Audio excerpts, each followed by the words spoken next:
Hey, what's up, everybody? Welcome to the channel. My name is Anton Zachor, and this is the Anton Analysis, the show where we effectively get down to the meaning behind popular culture. And this artist right here, Breaking Benjamin, they are definitely one of the biggest bands in hard rock. Like in the 2000s, they were up there with Disturbed, 3 Days Grace. I think they were. I'd almost consider at that time, probably those would be like the top three hard rock bands, I think. Yeah, probably 3 Days Grace, Breaking Benjamin, and Disturbed, I think. But yeah, these guys are legends, and they went on hiatus, and then they came out with a comeback record that like blew up, and yeah, they've been going hard ever since, and they're truly a phenomenal band. And that's it. So let's get into Breaking Benjamin, Awaken.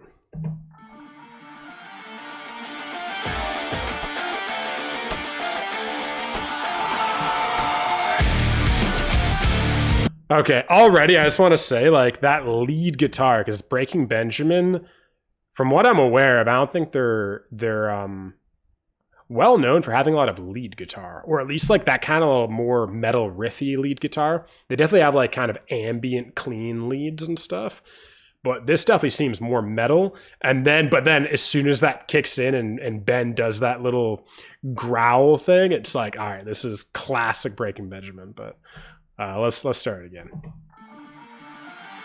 And this video just looks sick so far. An electronic influence.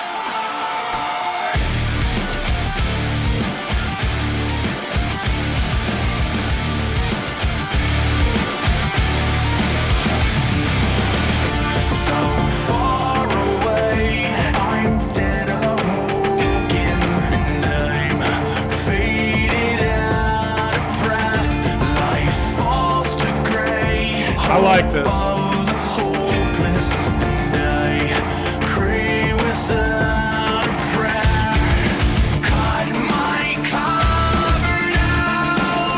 This is good.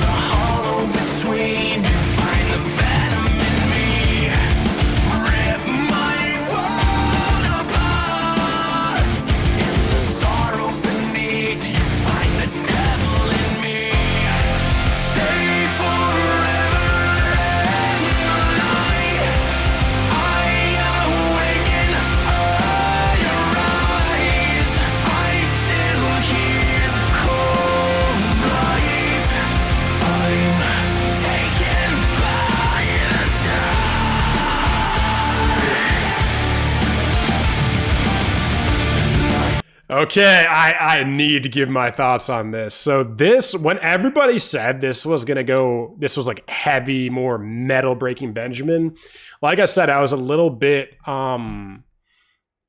apprehensive, because I was thinking, I really hope they don't sacrifice their melodicism for that heaviness, because I think that happens so much where a band tries to go heavier, but I feel like they sacrifice, again, like the emotion, the heart. It's like a lot of the time it's like, okay, let's go heavy and just get angry. And a lot of the time for me, I'm like, I don't know, like I get anger is an important emotion and we're all angry sometimes.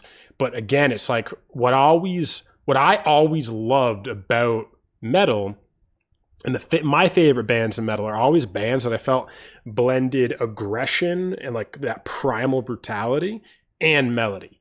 And I find like if a band has too much for that primal aggression and they don't have the vulnerability, they don't have the melody to counterbalance that, I feel as if it's not always. Sometimes I like, okay, in fairness, like I'm a Parkway Drive guy, and even their older stuff and a lot of their stuff can be fucking heavy.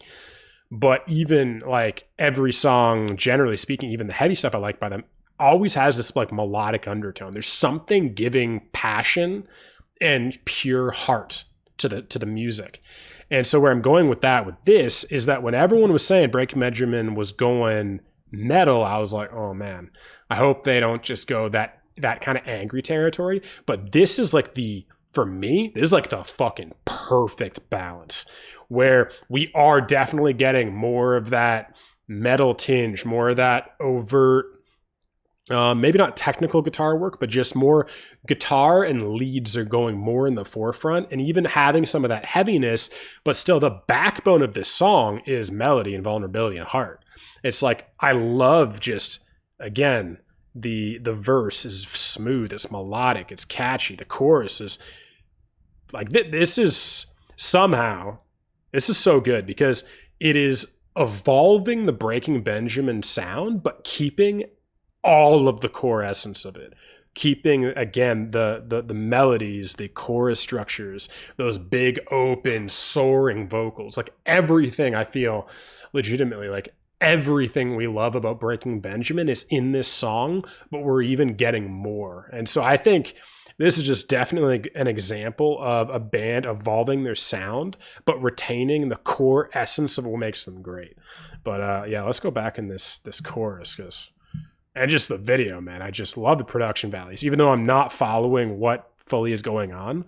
But also I am following that they've had this thread, this storyline ever since Dark Till Dawn, with the Never Again music video of this elixir, this addictive elixir, this blue elixir, this blue liquid in the vials, that is essentially, in that video, it was about bringing eternal youth, but it was a very addictive substance, and I think it would render the human being emotionally unstable.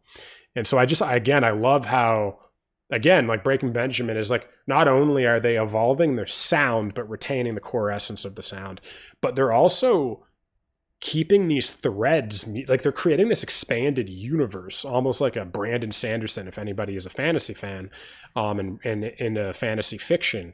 But like, I love all artists that create worlds, and they create these threads where it's like, yeah, they're literally creating a world for us, and they're creating a storyline, which is, I think that the concept records, I think that is an incredible thing. And also there's a guy who's come in recently on the channel. His name is Navo. And one thing he brought to my attention was that the guitarist to Breaking Benjamin used to be in Dustin from Starset's old band Downplay. And what's interesting is Starset is a band that is very much known for what? Creating their own worlds, creating their own concept records where everything is evolving and shifting, but he's building a world for us. So I wonder, because it seems like Breaking Benjamin started to create this world with From Dusk Till Dawn, I'm wondering if, because that record was when he got the new band, right? All the new members, he created this whole new Breaking Benjamin band on that record. So I'm wondering if actually the guitarist that was friends with Dustin was also maybe a big concept record guy, and he's the one who kind of brought it to Ben's attention to start creating the shared world. But yeah, this is just absolutely fantastic so far, but let's get back into it.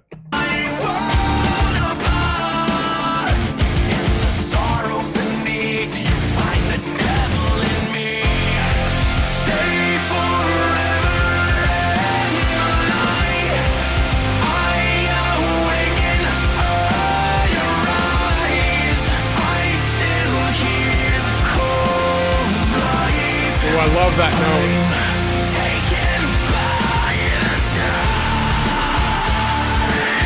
Yeah, it's such a good blend of melody and aggression.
What are we gonna get for the bridge?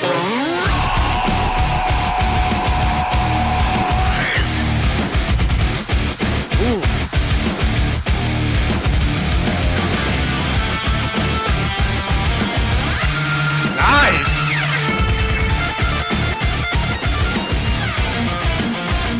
Whoa. Stay forever in the light. I awaken, your eyes.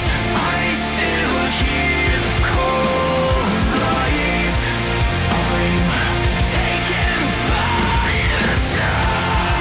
Stay forever in the light. I awaken, I survive, and I still hear the call of life. I'm taken by the tide.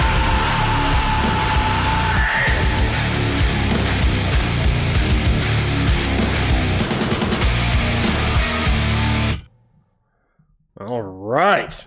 So that was Breaking Benjamin Awaken. And wow. Yeah, that's a great song. You know, like it's, I don't know if you guys feel this sometimes, but it's like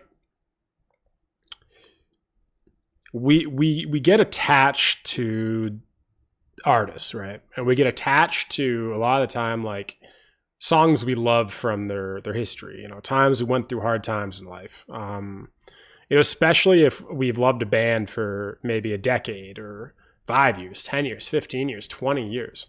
It's like that band and their songs become embedded within our lives experiences, our life's experiences.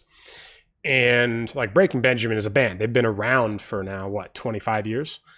And, you know, like I always share, like, you know, my favorite Breaking Benjamin songs are like Breathe, Follow, Away, Evil Angel, Dance with the Devil, Unknown Soldier, Next to Nothing.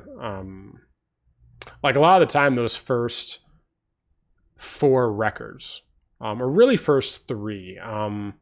The 4th record, I forget the name of it, Dear Agony. That was a really good record too.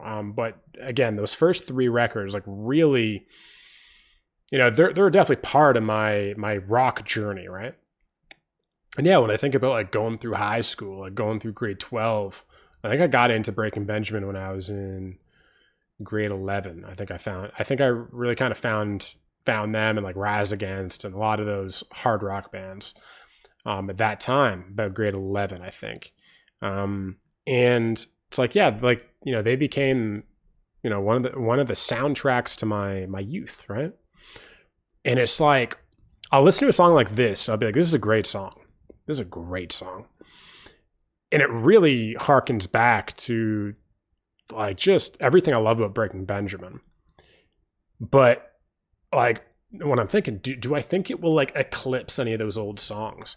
And because not only for it to eclipse those old songs, it has to eclipse those songs sonically, like, and just, you know, be, and that's possible, but it also has to eclipse those songs in my mind and become embedded within the story of my life, right? And it's like, that's the hard thing. It's hard, you know, but then again, we all have songs that they come out and they become instant favorites. Yeah, we'll see. After I listen to this song, like another 5, 10, 15, 20, 30, 40, 100 times, I'm very curious to see where I'm going to rank it. Like, especially like in a year or 5 years. That'll be interesting to see where I rank this song in 5 years. Like after I've let it become embedded within my life. But this has like everything I love. It has the heaviness, it has the melody, it has the vulnerability. It has like an awesome music video. And I love how, again, it's like continuing this storyline, this in-world narrative. That's so cool. I just love when bands do that. It's just, again, it, like, you know, it brings out my fantasy side. Like, I'm a huge fantasy nerd and sci-fi, and I love Star Wars, Harry Potter, Lord of the Rings. Like, you know, I'm a big reader. I read like an hour every night, and, you know, I'm reading just off to throw it out there. Like I just finished like the Red Rising series, and I'm reading Otherland right now. So like I'm really big into fantasy and science fiction because I love like the mythology. I love the narratives. I love the larger than life storylines that inspire the human spirit, that inspire the inner hero in all of us. And I find like it seems like Breaking Benjamin is creating a very, like a fantastical world, a fantastical storyline that just, it definitely plays to that fantastical part of my nature that I love. And Starset does the same thing. You know, Starset just creating that sci-fi world. One thing I do notice about myself is I'm generally a little bit more drawn to fantasy than sci-fi. I love both, but like probably my favorite IP of all time would be like, Lord of the Rings and Harry Potter and Star Wars too. But even Star Wars is kind of like science fantasy. It's like, it's pretty fucking fantasy. You know what I mean? Like you got the Force, you got Darth Vader and good and evil. Like it's, you know what I mean? Where I think for me, Starset's more grounded approach to science fiction is like, that's cool, but give me the wild shit. That's my favorite. So definitely I think Breaking Benjamin, the universe that they're creating is, it really appeals to me. And now like one thing I'd love is, I might do it sometime. I'm no promises, but I might want to go through all their videos and try to pick up what the story even is, because I have no idea what it is. It's just pure eye candy for me right now. It's just like, oh, that's cool.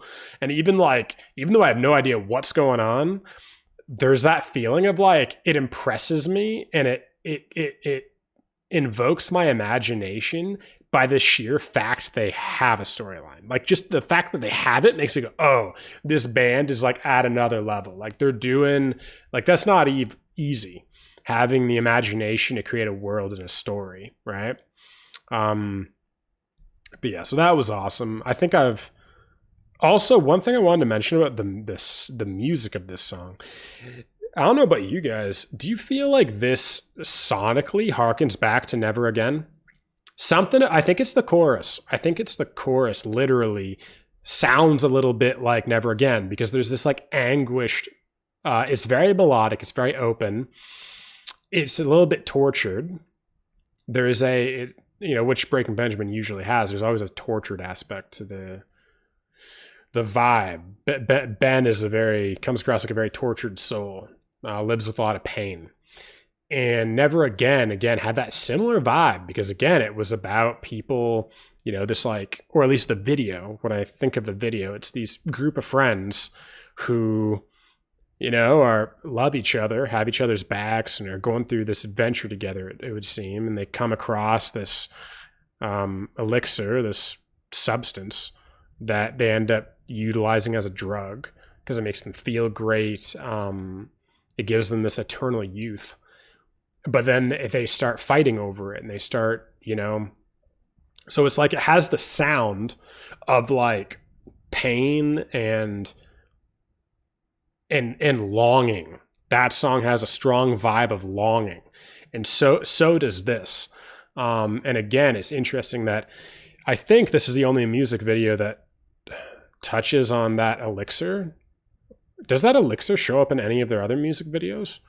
The imagery of it, I don't know, but it's just funny how this video and that video are linked, and even sonically, chorus wise, they seem very linked. But yeah, like vocally, I thought this song just great. I love that note in the chorus. I don't remember it, but where Ben, I think it's like one of the last notes of the chorus.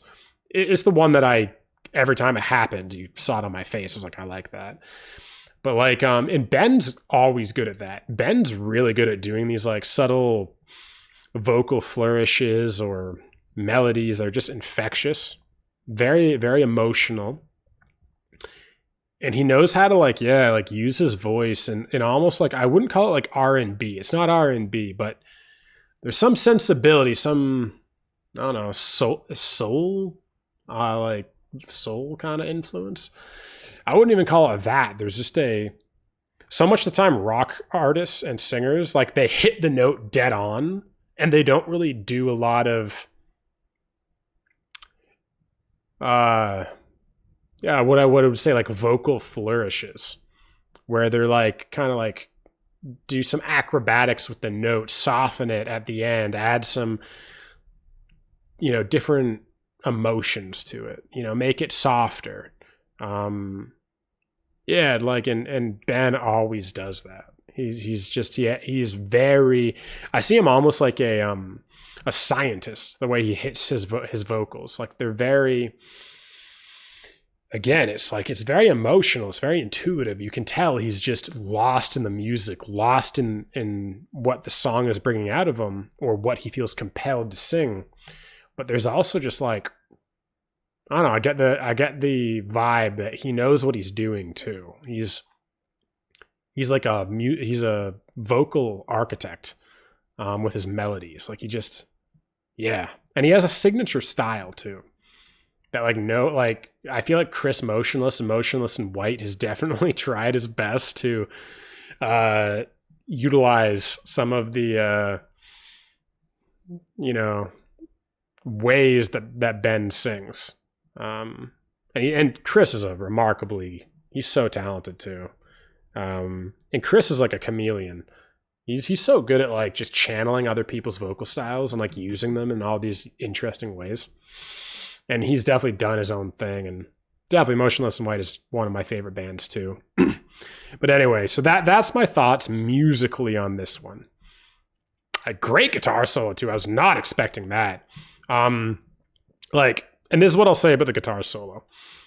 Do I think it's like objectively great? Maybe not, just because again, I'm used to like, I grew up on like melodic death metal and In Flames, Bullet for a Valentine, Parkway Drive, like a lot of bands that like when they do like guitar solos, they go off, or Trivium. Like these bands have like sometimes minute and a half long guitar solos that have it's almost like Mozart. They have all these like parts and the guitar solos will evolve and they will have these infectious melodies. Like this guitar solo didn't blow me away like that, but I think what caught my attention with the guitar solo of this is I'm like, oh, Breaking Benjamin doesn't really do that. So it's more just that's kind of cool and new. So I think the novelty of the guitar solo impressed me more than the guitar solo itself. And just like, it's just cool. I just like guitar solos, But I think there's a lot of tapping in this one, if I recall correctly. I think there was definitely some tapping, which is, I'm not used to that in hard rock music. So yeah, but let's jump in the lyrics of this one now.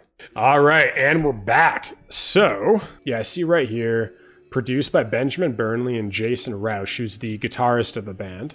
And then also I saw that this song is written by Ben, Jason, and Keith Wallen. And one thing I'm just like, I do want to touch on with this is that I'm just so happy that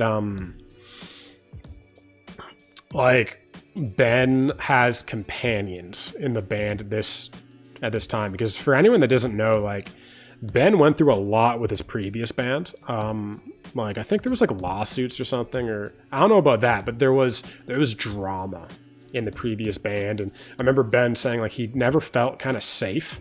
He didn't feel like a strong sense of companionship with the other band. And I think when he founded this version of the band, I think he made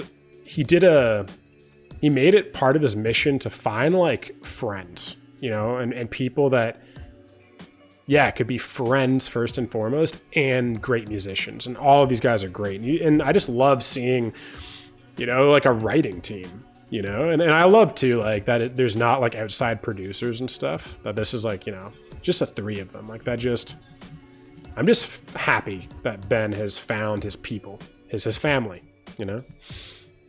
But anyway, let's get into it. So, Burn. So far away, I'm dead awoken, and I'm faded out of breath. Life falls to gray, hope of the hopeless, and I pray without a prayer. Cut my cover down in the hollow between. You find the venom in me, rip my world apart. In the sorrow beneath, you find the devil in me. So again, I don't know if this is a concept record, or if this is just his feelings. And one thing to note is most of the time when people write concept records, it's really just a veiled attempt at turning their internal world into an external manifestation.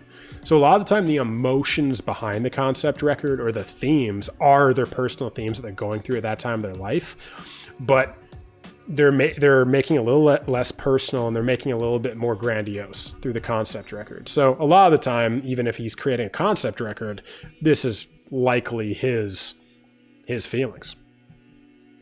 But one thing I just see like that's so human is like, yeah, like, you know, get beneath my armor, you know, the walls I hide, you know, I put around my heart to hide me from the world so the world doesn't hurt me, you know, and then, you know, yeah, cut my cover down in the hollow between.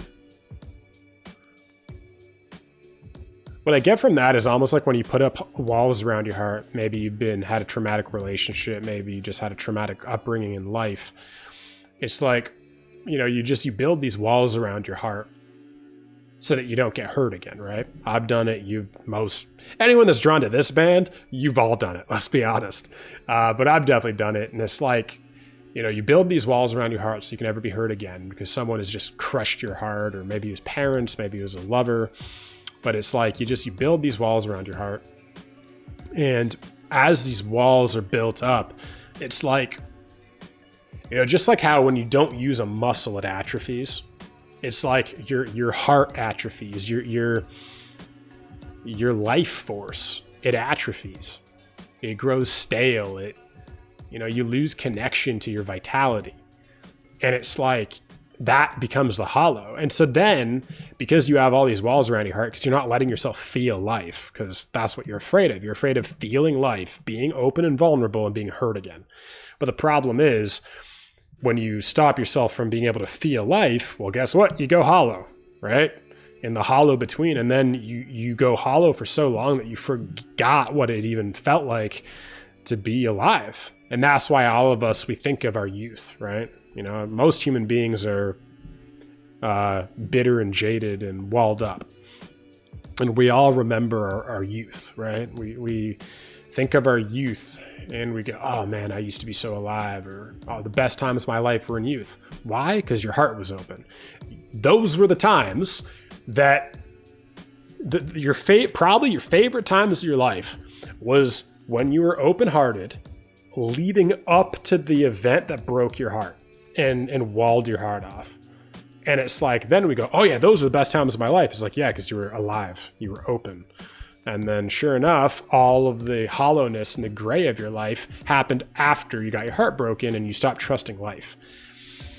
You know, you had no one to turn to, including yourself. You didn't have the means to take care of yourself and be with your emotions and feel your pain. So yeah, you just closed up. Maybe you were in a war zone at home, and, you know, maybe mom or dad, or maybe you had an abusive upbringing and like you could never go anywhere to heal, right? And so you had to wall up because that was your safety, because if you didn't, you'd kill yourself, you know, because you're going through such an amount of pain and you didn't have the space or the environment to heal and feel that pain and process that pain. And that pain would have been so great if you didn't wall yourself off that you would have killed yourself. Because it's just like, you know, let's be honest, when we go through heartbreak and we don't have the means to be with it, like, God, man, it's just literally, the only way to deal with it is to numb yourself out.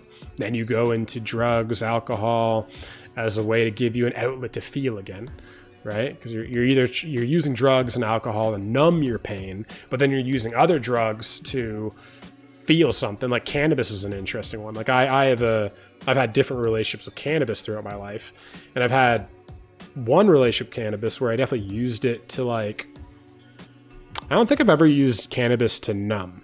I think what I used cannabis for was I numbed myself so much that cannabis was the thing that allowed me to like communicate and get in touch with my inner child and the inner youth, the part of me that was still there behind all of the walls, right? And because I didn't know how to access that when I'm sober. And I'm starting to now, and I definitely can now, but not all the time. It is still, it's still way easier when you have influences. And that's what these plant medicines do, or these, addictions, is they help you access that part. And that's why we become addicted to them. Because it's like, well, I can't access this without these substances. And so half of addiction is just the mental addiction. It's not even the physical, it's not the chemical, it's these things give me access to a part of myself I feel like I've lost. It's also why we love being in love so much, because a lot of the time our partner who we're attracted to is the mirror for what we've lost. So if you shut down, like let's say you shut down your youth, right? You become really cold and numb. And so you end up attracting women or men who still are very vulnerable and youthful, right? And then a lot of the time, because you hate your youth, your youth was weak, your innocence was weak, so you repress yours, you fall in love with someone because they have what you feel like you've lost, and then as you're with that person for a certain amount of time, you end up hating their youth because you go, how dare you have the very thing that I've lost, right? That happens so often. Then you end up subconsciously abusing the other person, or telling them that they're too vulnerable or they're too childlike. You abuse them the same way you abuse yourself and repress, and you try to, through your abuse, subconsciously, you're trying to, again, like squash the thing that you've squashed in yourself, right? It's always like the internal and the external are always mirrors for each other. Whatever is happening in your internal life, you're going to attract in your external reality.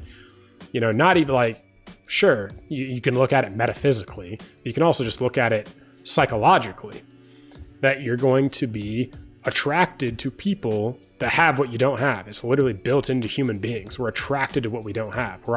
If you look at your partner, he or she is going to be your mirror opposite. If you're really analytical, they're probably going to be more creative. If you're more quiet, they're probably going to be more outgoing. If you're more, you get where I'm going with this, right? They're always going to be your opposite. But a lot of the time what we don't realize is that we actually have the thing we're attracted to in the other person. It's just we've repressed it, like I said. But where I'm going at with this is like, yeah, like cut my cover down, cut my walls down, see what's in me, and then you'll see the hollow between. You'll see that barren wasteland between my walls and my heart, right? Because I haven't tended to the fertile soil of my soul, of my innocence, of my vulnerability. It's become hollow. I haven't given it any love. I haven't given it any attention, right?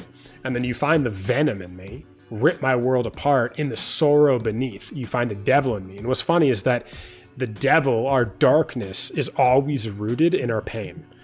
Our sorrow, because our sorrow leads to us repressing our innocence, putting up walls around our heart. And then because we've repressed our innocence, we've repressed our vulnerability, we've repressed our love, we've repressed our goodness, that the devil, you can look at that symbolically, religiously, spiritually, whatever level of analysis you want to look at, the darkness hides the shadows that we've created. We've repressed these things. We push them into a shadow, and then we don't want to look in that shadow. And guess what? All the darkness goes, hey, you're not looking there because that's where you've hidden all the parts of yourself that you don't want to face. So, hey, I'll hang out there. And then I'll control you from the shadows. I'll control you subconsciously in your relationships. I'll kind of channel my venom through you. And then you won't really look at it because you're not going to look in these shadows because, again, that's where you've hidden parts of yourself that you don't want to look at, right? And then chorus, stay forever in the light. I awaken, I arise. I still hear the call of life. I'm taken by the tide. So what I get from this is he's saying, as much as I've put up these walls around my heart, as much as I've hidden parts of myself and I've let the darkness in through those shadows, in through those hidden parts, there is always the light within me. Again, if you look at that spiritually, we have a soul, we have a higher self. We have, if you want to look at it from a religious context, is God, right? We always have something higher within ourselves that never dies, right? I'm very spiritual, so I'm not religious, but I'm spiritual. So I actually do use the word God because I think that's a powerful word. Maybe the God in my mind is not the same God that a Christian would look at, or a Muslim, someone who reads the Quran or something. But I like that word God. I think it has there's a power that when you use the word source or universe just doesn't have. Yeah, I feel like that's a powerful word. And so I believe in some self-organizing principle of the universe. And I think that that's in us all. I think it's in all things. I think it's, you look at the Fibonacci sequence, you look at these mathematics, these sacred geometrical patterns within the universe, these self-organizing principles and patterns. There's something organizing everything from my perspective. And I think that is the light, is you can't ever fully repress the light in you. It's always there, but you can really repress it and push it away. And I think anyone that's evil, and not even evil, but I think the people that evil preys upon, if you want to use that word, are people that have had so much trauma and abuse happen to them that, again, that's how evil takes hold of us. It's in the parts of ourselves that we don't want to look at. That's where it hides. And so, I awaken, I arise. I still hear the call of life, call that life, God, universe, source, whatever. And then I'm taken by the tide of life. And that's the tide of life is the current that flows through all things. I think the tide of life is the self-organizing principles. It is the Fibonacci sequence, is those mathematics, is that sacred geometry that underpins everything and keeps everything in perfect equilibrium, perfect balance. That is the tide. And once you hear the call of life and you go with the tide, it takes you where you're supposed to be. That's, in my opinion, destiny. That is our fate. That is, what our destiny is, what we're here to accomplish and do in our life. And then life falls to gray, hope of the hopeless. And now only lost remain. Tear my head apart. A broken life has left me born to burn. I love how dramatic Ben is. He's knows how to create a drama and grandiosity in his lyrics. Life falls to gray, and now only lost remain. Does he mean like only the lost of us, of the human beings? Again, I always have to remember this is a concept record. I think it is. There's a storyline flowing through this. I don't know how much of this is external imagery or if this is just talking about our internal self. Tear my head apart. A broken life has left me born to burn. Stay forever in the light. I awaken, I rise. And the guitar solo. All right. So that was Breaking Benjamin, Awaken. So fantastic song. And, just what I get from it is everything I talk about the lyrics is just how we all lose ourselves through our pain. And how all of us are on this journey of being broken so that we can learn how to rebuild ourselves and find a way back to our innocence. I think that fundamentally every hero's journey is finding a way back to your love, your heart, your innocence, and your power. And I think true power comes from love, comes from innocence.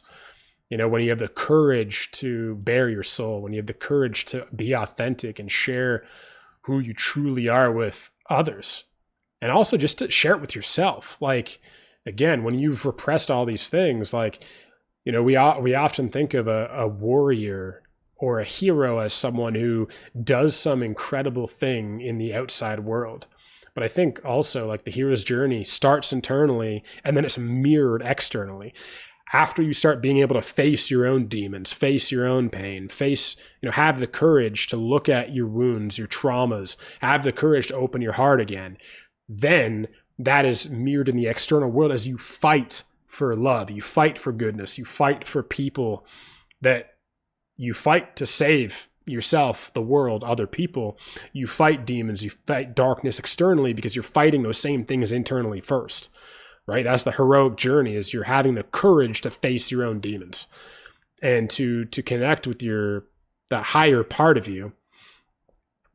And as you go into your shadows and you find your inner child, you find your inner hurt, your inner wounds, and you say, hey, come home. Like, I'm going to integrate you back into myself, into my personality. And as I integrate you, as I look in those shadows, what do I find? I find darkness. I find evil. I find venom, right? And it's like, in loving myself, in some sense, really the highest form, and this is what, Jesus said, is like, love your enemies, right? It's like your evil has no power over you if you love it. If you say, hey, like, I love you, I accept you, but you have no place here inside of me. Like, this is not your territory. You can go somewhere else, but you're not permitted here. And even if you try to be permitted here, hey, like, I've got in touch with my heart, my love, my compassion, and there's nothing, you can't influence me anymore, because you could only influence me when I was divorced from my love, from my innocence. But it's like, now that I've integrated that, there's no more shadows in me for you to manipulate, for you to hide in. Like, there is only light. I brought light. I brought awareness to every part of me. And I think, I think that is the hero's journey, is to find a way to love again and open your heart again to love and to yourself, fundamentally, so you can have a relationship with yourself again, so you can love yourself, and so you can be with yourself, and so you can enjoy your life. Because once you integrate that love and that heart and that innocence again, it's like, I think, in my experience, depression just burns away. I think depression is the numbing out that happens when you're not ready yet to face your pain. And everyone has their own path and their own journey. Everyone has their own timing for when they're ready to face their pain. And nobody can tell you when it's your time to face your pain. Only you know that. And some of us have deeper wounding. And if we were to face our pain before we're ready, we might not be ready. And it might end up in suicide. My cousin committed suicide. So I know that sometimes, if we try to heal before we're ready, or if we feel pressured to heal before we're ready, it can be disastrous. So it's like, and I think that's why acceptance is like, if you are drowning in addictions, if you are like, it's just like, have compassion for yourself. Like, just be like, hey, it's okay. This is where I'm at right now. Like, nobody can tell me I should be better than I am right now. This is where I'm at. This is where I am in my journey. And I'm supposed to be here. And once I feel the calling to take a step forward, to get help, to, once you feel that little bit of opening, that door opens just a little bit, then you really start the healing journey. But it's like, don't let anybody tell you to start that journey before you're ready. Like have the love even to allow yourself to be in pain, and just know that, that pain will not last forever, and those addictions won't last forever either. And those addictions are actually saving your life, because they're giving you an avenue to escape your pain. But you can also cause a lot of damage with them too. You're dancing on a very fine blade, and it really takes it takes a good guide to guide you through that journey. But anyway, I thought this was a fantastic song. Just musically, lyrically, I always know when I am in resonance with a song, because a lot of time I'll just go on these really long explorations and discussions of the themes of the music. And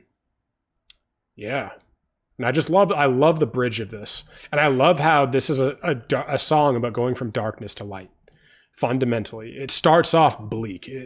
So far away, I'm dead awoken, and I'm faded out of breath. Life falls to gray, hope of the hopeless. Like, this starts dark, but I love how that bridge comes in, really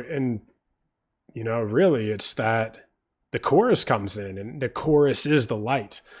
And then I just love that last chorus, how there's that in the background, you know, it keeps coming in, awake, right? Awaken, right? It's that the hero's journey. Again, everything I've been sharing about is from darkness to light. That, yeah, the hero, like, there is no hero's journey without darkness. So anyone that's like, oh, hey, I'm broken, it's like, good. Like, if you're broken, it means you have something to fix, right? You have something to put together. You have a hero's journey, right? Someone who's like never been broken, it's like, you don't really have a hero's journey. You're not, like, someone who's never been hurt is not really inspiring to other people. You know, those of us that are the most inspiring are those that have had the hardest life and have gotten to the other side. Like, those are the stories that inspire our souls and give us hope that, oh, wow, you had a life that was even worse than mine. Okay, if you can do this, I can do this too, you know? So, yeah, really, really powerful song. But what do you think of this one? If you are a longtime Breaking Benjamin fan, what do you think? What do you think of this new age of Breaking Benjamin? You know, what do you think of this more like harder rock sound, metal sound? These new elements they're adding. What do you think of this new, this universe they're building? What do you think of this material versus their older material? And then if you're new to Breaking Benjamin, what do you think of these guys? Like, I think everyone can agree, Ben has a fantastic voice. Like, I think just rich, powerful, emotional. Like, I think he has just objectively a great voice. You know, it's rich, it's dynamic, it has anger, it has power, it has vulnerability, it has so many textures to it, you know? But yeah, what do you think of this one? And so thank you guys for spending the time with me tonight or today. And if you guys enjoyed this video, definitely give it a like. It helps me, it helps the channel, helps push this out to everybody on the internet. And if you like what we're doing here, definitely subscribe. For anyone that doesn't know, there's two main shows on the channel, on the Anton Network. We have the Anton Analysis, this show, where we explore the human condition, human experience through culture.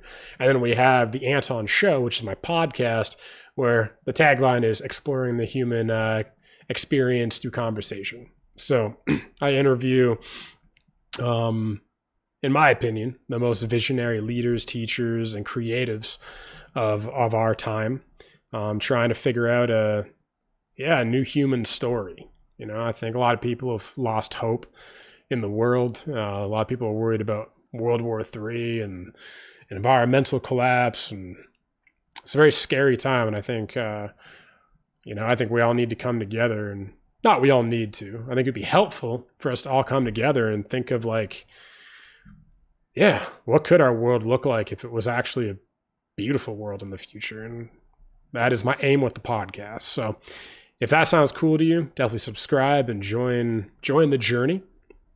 And also links down below for everything, for my social media, if you want to join my community, and also for exclusive content. We have more than 100 exclusive podcasts.